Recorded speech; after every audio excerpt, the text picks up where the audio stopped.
ঈদের পরে বুঝছো আমার একটা বড় পরীক্ষা হবে। ঈদের পরে আমাকে একটা বড় পরীক্ষা দিতে হবে।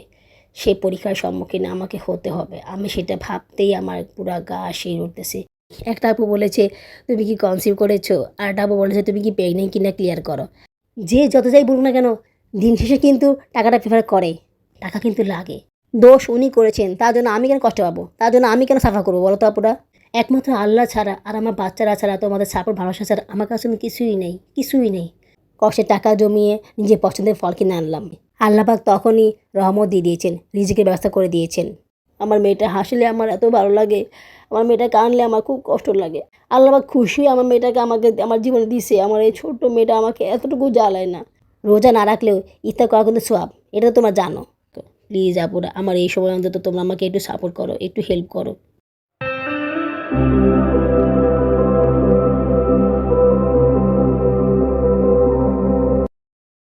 আসসালামু আলাইকুম।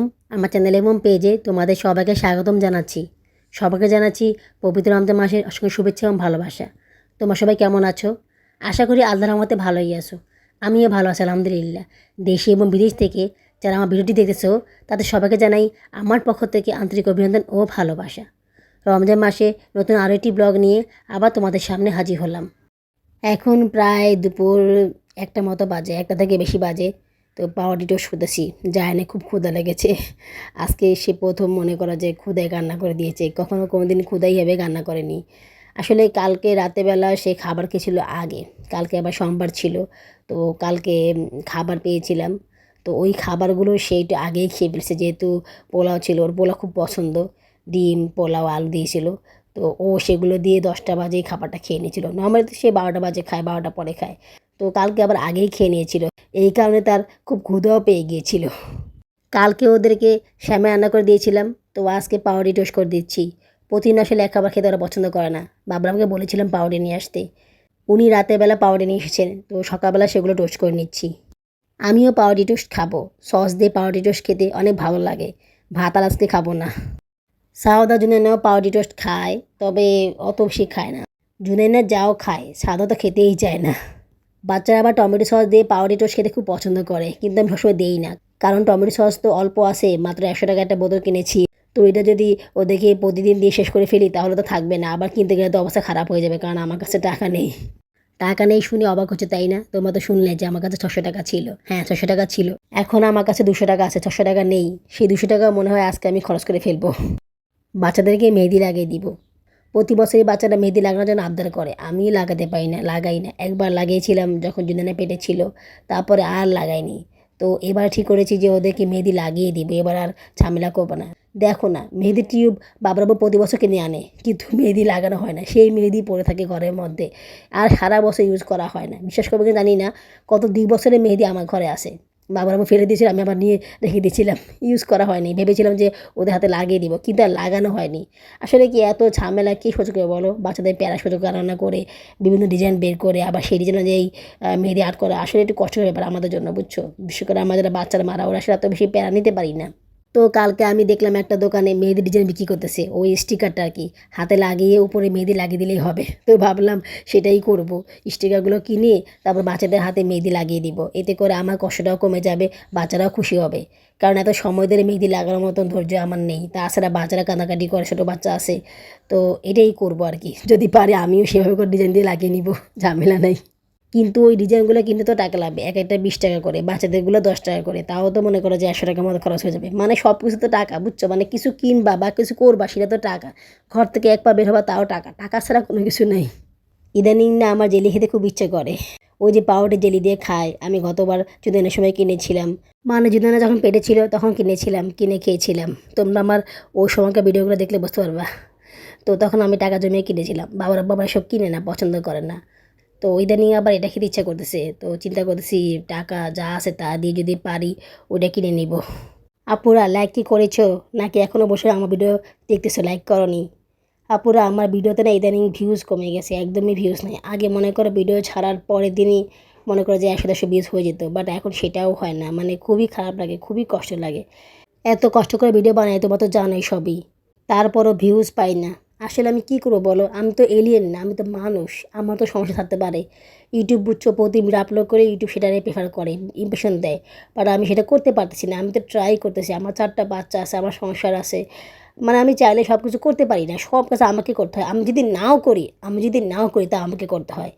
না করে তো উপায় নেই, কিছু কিছু কাজ আছে যেগুলো করতেই হয়, যেমন তো রান্না বান্না, বাচ্চাদেরকে খাবার দাবার দেওয়া, ওদের পড়াশোনা করানো, ওদেরকে স্কুলে নিয়ে যাওয়া, এখন তো স্কুল যাওয়া নাই, ওদের খাবারের দেখভাল করা, এগুলো তো আমাকে করতেই হয়। আমি তো মা, আমি তো সব কিছু স্কিপ করতে পারি না, আমাকে তো সেগুলো করতেই হয়। তো সব কিছু মেনটেন করে চ্যানেলে কাজ করা অনেক কঠিন একটা ব্যাপার হয়ে যায়। আর তাছাড়া চ্যানেলে কাজ করতে গেলেও ডিফারেন্ট টাইপের কিছু ভিডিও শ্যুট করতে হয় বা ডিফারেন্ট কিছু দেখাতে হয়। সবসময় একতরফা ভিডিও তো দেখানো যায় না। আর ঠিক একতরফাও না, ভিডিও শ্যুট করতে তো সময় লাগে। অনেকে ঘর বাড়ি গোছানোর ভিডিও দেখায়, ঘর দোবসটা করে সেগুলো দেখায়, আমি সেগুলো দেখাতে পারি না, আমার সেই সময়টা নাই আপুরা। যেই সময় ঘর দোর গোছানো হয় সেই সময় আমাকে রান্না করতে হয়, বাচ্চাদের টেক কেয়ার করতে হয়। এখন যদি আমি ওদের খাবার না তৈরি করে যদি এগুলো করি তাহলে তো হচ্ছে না। হ্যাঁ, খাবার আছে, আমি এগুলো করলাম তাহলে ঠিক আছে। আর এখন তো আমার শরীরটাও ভালো না, আমার মেন্টালি আমি অনেক স্ট্রেসে আছি। তো এখন আমি চাইলেও না সব কিছু করতে পারবো না। আর তোমরা কমেন্টসে অনেকজন অনেক কথা বলেছো, আসলে আমি এদেরকে কী বলবো, আমার আসলে কোনো উত্তর নাই। একটা আপু বলেছে তুমি কি কনসিভ করেছো, আর একটা আপু বলেছে তুমি কি প্রেগনেন্ট কিনা ক্লিয়ার করো। আচ্ছা, আমি যদি ক্লিয়ার করতেই পারতাম তাহলে তো তোমাদেরকে আমি বলতাম, আগেই বলতাম। তাহলে তোমাদেরকে এটা বলতাম না যে ঈদের পর তোমাদেরকে আমি সম্পূর্ণ জানাবো, তাই না? এটা আমি তোমাদেরকে কখনোই বলতাম না যে আমি যদি সত্যি সত্যি শিওর থাকতাম। ঠিক আছে, আমি এখন তোমাদেরকে কোনো কিছুই বলতে পারতেছি না, শুধু এটুকুই বলি আমার জন্য দোয়া করো যাতে আমার সামনের দিনগুলো ভালো হয়। আমি যদি তোমাদেরকে একটা ভালো খবর দিতে পারি তোমরা সেটা করো। তোমরা এভাবে করে আমাকে প্রশ্ন করো না যে আপু তুমি প্রেগনেন্ট কি না, তুমি কনসিভ করেছো কিনা, এসব জিজ্ঞেস করো না। আমি কিছু বলতে পারবো না, কারণ আমি নিজেই শিওর না, তোমাদেরকে আমি কী বলবো বলো। ঈদের পরে বুঝছো আমার একটা বড় পরীক্ষা হবে, ঈদের পরে আমাকে একটা বড় পরীক্ষা দিতে হবে। সেই পরীক্ষার সম্মুখীন আমাকে হতে হবে, আমি সেটা ভাবতেই আমার পুরা গা শির উঠতেছে। কী হবে ঈদের পরে সেটা আসলে আমি বলতে পারছি না, তবে ঈদের পরে কিছু একটা হবে। সেটা আসলে কী হবে সেটা আমি জানি না, মানে খুব টেনশন আছি আমি, খুব মানসিকভাবে ট্রমার মধ্যে আছি। আমি তোমাদেরকে কী বলবো, তোমাদেরকে আসলে বলার মতো কিছু নাই, কারণ আমি নিজে শিওরতে পারছি না যে কী হবে না হবে। ঠিক আছে, আমি যেটা চাই সেটা যে হবে তার কোনো গ্যারান্টি নেই আপুরা। সব কিছু আমার হাতে না, আমার কাছে টাকা পয়সা নেই, আমি একদম অসহায় একটা মহিলা, অসহায়। একমাত্র আল্লাহ ছাড়া আর আমার বাচ্চারা ছাড়া, তোমাদের সাপোর্ট ভালোবাসা ছাড়া আমার কাছে কিন্তু কিছুই নেই, কিছুই নেই। যে যত যাই বলুক না কেন, দিন শেষে কিন্তু টাকাটা প্রেফার করে, টাকা কিন্তু লাগে। তুমি একটা কাজ করো, তোমার টাকা লাগবে, টাকা ছাড়া তুমি কোনো কিছু করতে পারবে না, সেই টাকা হাতে কিন্তু আমি না, আমি কিন্তু টাকা বানানোর মেশিন না, আমার ইনকাম নেই, আমার কোনো টাকা নেই। আমি যেটা চাবো সেটা যে হবে সেটাও কিন্তু না, আমার কাছে টাকা নেই। আমি চাইলেই সব কিছু করতে পারবো না। তোমরা এখন যেটা করতে পারো সেটা হচ্ছে তোমরা আমাকে উৎসাহ দিতে পারো, ভরসা দিতে পারো। বাট আমাকে এভাবে প্রশ্ন করো না, আমি তোমাদেরকে কিছু বলতে পারবো না। তোমাদেরকে বলেছিলাম না যে সব টাকা খরচ করে ফেলেছি, তো এই কারণে খরচ করেছি। কষ্টের টাকা জমিয়ে নিজের পছন্দের ফল কিনে আনলাম, যে ফলগুলো আমার খেতে খুব ইচ্ছা করে সেগুলো কিনে আনলাম। রোজা তো প্রায় শেষ, তো একটু ফল ফ্রুট তো খেতে ইচ্ছা করেই। পুরো রমজান মাসে সেভাবে করে ফল ফ্রুট খেতে পারিনি। একবার শুধু বাঙ্গি আর পেয়ারা কিনেছিলাম, ব্যাস, এরপর আর কিছু কিনতে পারিনি। আজকে কিনেছি, আজকে নিজের প্রাণ ভরে ফল ফ্রুট কিনেছি, যেটা যেটা আমার খেতে ইচ্ছা করে সেটা কিনেছি। বড়ে কিনতে চেয়েছিলাম কিন্তু বড়ে পাইনি। বাবু যখন অফিস যায় তখন আমি বলেছিলাম আমাকে টাকা দাও, আমি ফল ফ্রুট কিনবো, কিন্তু উনি বলে আমার কাছে টাকা নেই। কিন্তু প্রতিদিনই উনি আমাকে একই উত্তর দেন, ওনার কাছে টাকা নেই, আমার ফল ফ্রুট খাওয়ার জন্য ওনার কাছে টাকা নেই। অন্যান্য খুব বেশি প্রয়োজন বলে উনি আমাকে টাকা দেন, কিন্তু ফল ফ্রুটের জন্য ওনার কাছে টাকা নেই। তাই আজকে জমানো 600 টাকা থেকে 400 টাকা নিয়ে বের হলাম যে ফল ফ্রুট কিনবো। জায়ানকে নিয়ে বের হয়েছিলাম, একা একা তো সব কিছু আনতে পারবো না, তাছাড়া শরীরটাও দুর্বল। তো ওকে নিয়ে আমি বের হয়েছিলাম ফল ফ্রুট আনতে। 100 টাকা দিয়ে তরমুজটা কিনেছি, আর এই বাঙ্গিটা কিনেছি 30 টাকা দিয়ে, ভালো আছে না বাঙ্গিটা। আর একটা পেঁপে কিনেছি, এই পেঁপেটা মনে হয় এখনও কাঁচা আছে, এটা আজকে মনে হয় না খেলেও চলবে, কালকে খাবো, কি বলো? তো ভাবতেছি এটাকে রেখে দিব, এটা কালকে কেটে খাবো। কয়েকদিন ধরে বলতেছি জুনানাকে একটা ফিটা কিনে দিতে, যে ফিটাটা দিয়েছিল সেই ফিটাটা ছোটো, মানে ওর হয় না। আর একটু বড়, মানে মিডিয়াম সাইজের ফিটা আনতে বলেছি, বা উনি আনতেছে না। তাই আমি কিনে আনলাম, ওনার অপেক্ষা থাকলে আর ফিটা কেনা হবে না। তাছাড়া উনি যে দোকান থেকে বাকি নেন সেই দোকানে ফিটার নেই। আচ্ছা, দোকান কি আর নাই? দোকান কি একটাই আছে? অন্য দোকান থেকে আনলে কি সমস্যা, ওই দোকান থেকে আনতে হবে। আর ওই দোকানের লোকটাও খালি ঘুরেতেছে, আনবো আনবো আনবো, আনা কোনো খবর নাই। দাম কত, কত দাম, একটা ফিটা আনলে কী সমস্যা হয়? তাই আমি নিয়ে আসলাম। আসলে সব কিছু তো আমি আনতে পারি না, একদম মনে করো যে না পাই না, কোনো উপায় নেই, মানে আনতেই হবে, না আনলে চলবে না, তখন নিয়ে আসি, এছাড়া তো আর কোনো উপায় নেই, বুঝছো। বাচ্চারা বড় হয়েছে, ওদের দাঁত উঠেছে, ওদেরকে দাঁত ব্রাশ করানো শেখাতে হবে, ওদেরকে দাঁত ব্রাশ করাতে হবে। যে পেস্ট দিয়ে আমরা দাঁত ব্রাশ করি ওগুলো দিয়ে কি বাচ্চাদেরকে দাঁত ব্রাশ করানো যায় বলো? ও তো ওগুলো খেয়ে ফেলবে, আর ওগুলা পেটে ঢুকলে তো ওদের অসুখ হবে। এই জিনিসটা উনি বুঝে না। ওনাকে কতবার বলেছি একটা পেস্ট নিয়ে আসো, পেস্ট নিয়ে আসো। সেই কবে যেটা পেস্ট এনেছিল জ্ঞান ছাড়ার সময়, সেটার পরে আর কোনো পেস্ট আনেনি। ওই একটা পেস্ট আমি রেখে দিয়েছিলাম, ওটা উনি ফেলে দিয়েছেন, বলছেন এটা মেয়াদ শেষ। আর বাবা একটু মেয়াদ শেষ হলে কী হবে, এটা রাখো না, কাজে লাগতে পারে। কিন্তু না, এটা উনি ফেলে দিয়েছেন।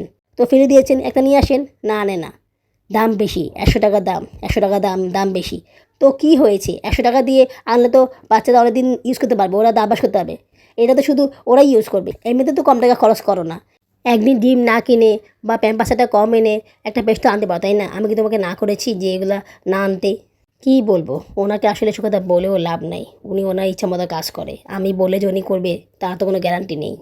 সাউদার দাঁত সেই কবেই সবগুলো উঠে গিয়েছে, জুনানার দাঁত 10-12টা উঠে গিয়েছে আলহামদুলিল্লাহ। ওদের তো এখন দাঁত ব্রাশ করানো উচিত, তাই না? ওদের তো দাঁত ব্রাশ করানো শেখাতে হবে, তাই না? তো আমরা না শিখালে কে শিখাবে বলো?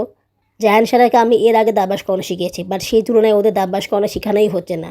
একে তো পেস্ট নাই, আবার ব্রাশ নাই। ওর বাবার আবার একটা ব্রাশ আনছে, দুইটা আনেনি, বসে দুইটা আনবে, একটা আনছে।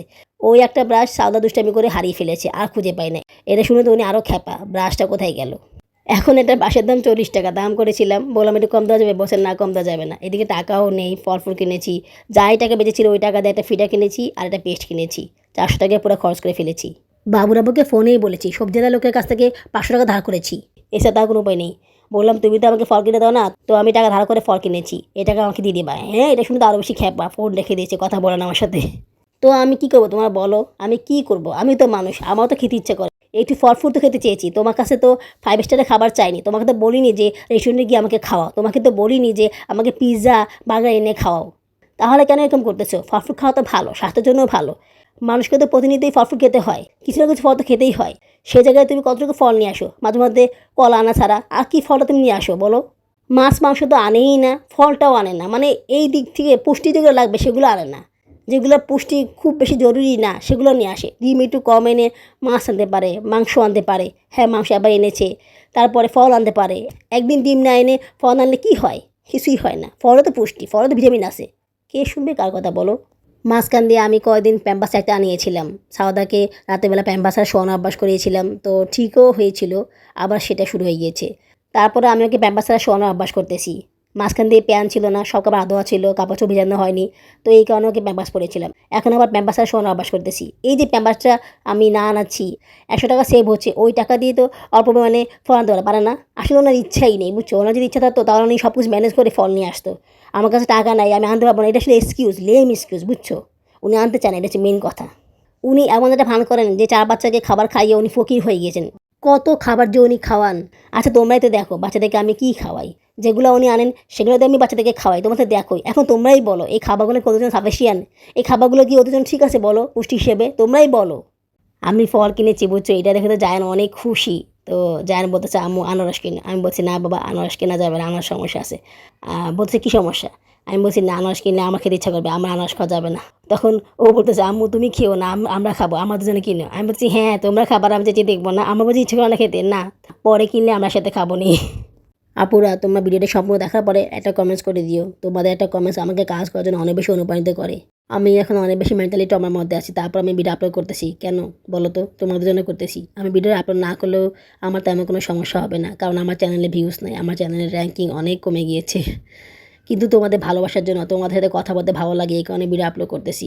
তোমরা যদি কমেন্টস না করো, তোমরা যদি তোমাদের মতামত না জানাও, তাহলে কি হয় বলো? কিছু ভিডিওতে কমেন্টস করো, আবার কিছু ভিডিওতে কমেন্টস করো না, একদম চুপ করে বসে থাকো। প্লিজ আপুরা আমার এই সময় অন্তত তোমরা আমাকে একটু সাপোর্ট করো, একটু হেল্প করো।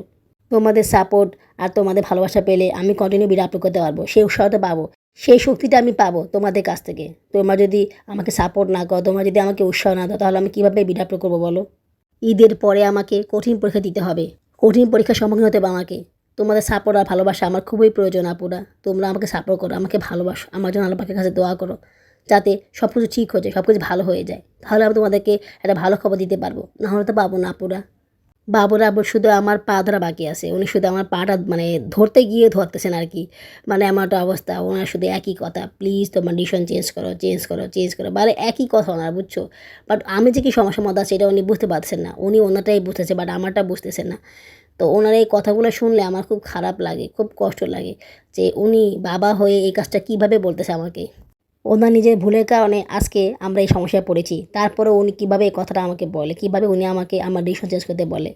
উনি যদি সতর্ক থাকতো তাহলে আমরা এই সমস্যায় পড়তাম না, আমাদের এই সমস্যাটা হতো না। বাট উনি তো সতর্ক ছিলেন না। নিজে দোষ থাকার জন্য উনি আমার সাথে চেঁচিয়ে করতেছেন, আমার সাথে খারাপ ব্যবহার করতেছেন, আমাকে মেন্টালি চাপ দিয়ে যাচ্ছেন। দোষ উনি করেছেন, তার জন্য আমি কেন কষ্ট পাবো, তার জন্য আমি কেন সাফার করবো বলো তো আপুরা। আজকে যদি উনি আমার কথা শুনতো, আজকে যদি উনি আমাকে মূল্যায়ন করতো তাহলে একটা কথা ছিল। উনি তো কখনোই কোনো সময় আমাকে মূল্যায়ন করেনি, আমার কোনো দামই উনি দেননি। তাহলে এখন কেন এইভাবে করে আমাকে বলতেছেন, এখন কেন আমার পরে এইভাবে করে চাপ সৃষ্টি করতেছেন। আজকে আমার বাচ্চারা বলতো তাহলে আমি মানতাম, কারণ বাচ্চারা নিজের সমস্যা থাকে, ওরা সব কিছু দেখাশোনা করে, ওরা কিছুটা হলেও আমাকে কাজে হেল্প করে। কিন্তু উনি তো আমাকে কোনো কাজেই হেল্প করেন না, শুধু শুধু আমাকে অনেকগুলো কথা শোনান। ওনার কথা আমি কেন শুনবো, কেন ওনার কথা শুনে আমি আমার ক্ষতি করব। ওনার কথা যদি আমি শুনতাম তাহলে আমার ঘরে এত কিছু আসতো না, তাহলে আমার এতগুলো বাচ্চাও হতো না, আর আমার ঘরে রহমতও আসতো না, আর ওনার চাকরিটাও হতো না যদি আমি ওনার কথা শুনতাম। ওনার চাকরিটা কেন হয়েছে বলতে পারো? একমাত্র আমার সন্তানের জন্য। আমার ছোটো মেয়ে যখন আমার পেটে আসছে তখন ওনার চাকরি হয়েছে, আল্লাহ পাক তখনই রহমত দিয়ে দিয়েছেন, রিজিকের ব্যবস্থা করে দিয়েছেন। সেই চাকরিটা উনি এখনও করতেছেন। আলহামদুলিল্লাহ, আমার মেয়ের এখন প্রায় 1.5 বছর। আমার ছোটো মেয়ের ওসিলায় উনি চাকরি পেয়েছেন, না হলে সাওদা হওয়ার আগে থেকে ওনার চাকরি নেই। প্রায় মনে করো যে 1.5-2 বছর ওনার চাকরি ছিল না। মানে কতটা যে কষ্টের মধ্যে আমরা ছিলাম তোমাদেরকে আসলে বলে বোঝাতে পারবো না। এখনও যে কষ্টের মধ্যে নাই তা না, কিন্তু তখনকার কষ্ট একটু অন্যরকম ছিল, একটা অনিশ্চয়ের মধ্যে আমরা ডুবেছিলাম। সেই অনিশ্চয় থেকে আমরা মুক্তি পেলাম আমার ছোট্ট মেয়ের কারণে। আমার ছোটো মেয়ে আসার কারণে শুধুমাত্র ওনার চাকরি যে হয়েছে তা না, ওনার উন্নতিও হয়েছে, সংসার কিছুটা হলেও আয় হয়েছে, সংসারের উন্নতি হয়েছে। এটা আসলে অস্বীকার করার কোনো উপায় নেই। এখন উনি যাই কিছু আনে না কেন, আগে তাও আনতো না, আগে তাও আনতো না, অনেক খুব কম করে আনতো বা আনতোই না। কিন্তু এখন যত কিছু আনে না কেন সব কিছু আমার এই ছোটো মেয়ের জন্যই আনে। আমার ছোট্ট মেয়ে জুনাইনা আমাদের ঘরে সৌভাগ্য এসেছে। ও আসার পরে ভালো মন্দ খাবার একটু হলেও খেতে পারতেছি। ও আসার পরে যে ইচ্ছা সকাল রাত কিছুটা হলেও পূরণ করতে পারতেছি। তোমাকে তো বলেছিলাম আমার যেটা ইচ্ছা আমি সেটা করতে পারতেছি। আগে কিন্তু পারতাম না, আগে অনেক কষ্ট হতো, বাট এখন সেটা পারি। এখন বলতে গেলে প্রায় অনেক কিছুই করতে পারি, যেগুলো আমি চাই সেগুলো করতে পারি। কেন জানো? আমার ছোট্ট মেয়েটার জন্য, আমার কলিজার টুকরা মেয়েটার জন্য। আমার মেয়েটা হাসলে আমার এত ভালো লাগে, আমার মেয়েটা কাঁদলে আমার খুব কষ্ট লাগে। আমার এই ছোট্ট মেয়েটারও না আমাকে একটুও জ্বালায় না। আমি আল্লাহ পাক খুশি আমার মেয়েটাকে আমাকে আমার জীবনে দিছে। আমার এই ছোট্ট মেয়েটা আমাকে এতটুকু জ্বালায় না। আমার মেয়েটা অনেক লক্ষ্মী, আমার মেয়েটা অনেক আল্লাহ পাকের রহমত। তাকে পেয়ে আমি অনেক অনেক খুশি। কখনই আমার তার জন্য এতটুকু বিরক্ত বা এতটুকু খারাপ লাগেনি। তোমরা জানো না আমি কষ্ট করে দিন পার করতেছি। মানুষ ঈদে আনন্দ করে, আমার মধ্যেও আছে, না যে তা না, বাট অতটা আনন্দ আমার মধ্যে নাই। খুবই কষ্টে আর টেনশনে দিন পার করতেছি। বারবার শুধু আল্লাহকে বলতেছি, আল্লাহ সব কিছু ঠিক করে দাও, সব কিছু ঠিক করে দাও, আল্লাহ সব কিছু ঠিক করে দাও, আল্লাহ তুমি সব কিছু ঠিক করে দাও, শুধু এই কথাটাই মুখ দিয়ে বলতেছি। বাচ্চারা ফল ফুল দেখতে পেয়ে অনেক খুশি হয়েছে। আসলে ওরাও ফল ফুল খেতে খুব পছন্দ করে। বাঙ্গিটা বুঝছো খেতে এত ভালো হয়েছে যে কি বলবো, এত মজা হয়েছে বাঙ্গিটা খেতে। তরমুজটা খেতে কিন্তু এত ভালো হয়নি, তরমুজটা মিষ্টি হয়নি, কালার ঠিক আছিল বাট মিষ্টিটা হয়নি। কেন হয়নি বুঝতে পারিনি। তো মনে হচ্ছে আমাকে দাম দিয়ে একটা ভালো তরমুজ কিনতে হবে, কম দামে তরমুজ কিনেছি এই কারণে হয়তো বা মিষ্টি হয়নি। বাইরের ইফতার খেতে ইচ্ছা করে তাই বাইরের ইফতার কিনে নিয়ে আসছি, খাওয়ার জন্য ইচ্ছা করেছিল তাই অল্প করে কিছু ইফতার কিনে এনেছি। রোজা না রাখলেও ইফতার করা কিন্তু সোয়াব, এটা তো তোমরা জানো। তাই আমি চেষ্টা করি প্রতিদিনই ইফতার করার, যাই থাকে তাই দিয়ে ইফতার করার চেষ্টা করি। যদিও প্রতিদিন সেটা পারি না, তবে মাঝে মধ্যে ইফতার করার চেষ্টা করি। আর সারাদিনে যে আমি অনেক খাই তা কিন্তু না। সকালবেলা ভাত বা নাস্তা যাই খাই ওইটুকুই খাই, তারপর আর খাওয়া হয় না। তারপর সারাদিন একটু পানিই খাই। এমনি হিসাব করে কিন্তু আমার সেভাবে করে খাওয়া হয় না। পানিটা খাওয়াতে ঠোঁট ফাটে না, গলা শুকায় না, একটু কষ্টটা কম হয় আর কি। ওরে বাবা, ভাজা পোড়া খেতে অনেক ভালো হয়েছে, আমার কাছে খেতে অনেক ভালো লাগতেছে। আসলে নিজে বানানো ভাজা পোড়া খেতে খেতে এখন আর খেতে ভালো লাগে না, বাইরের খাবার খেতে ভালো লাগতেছে।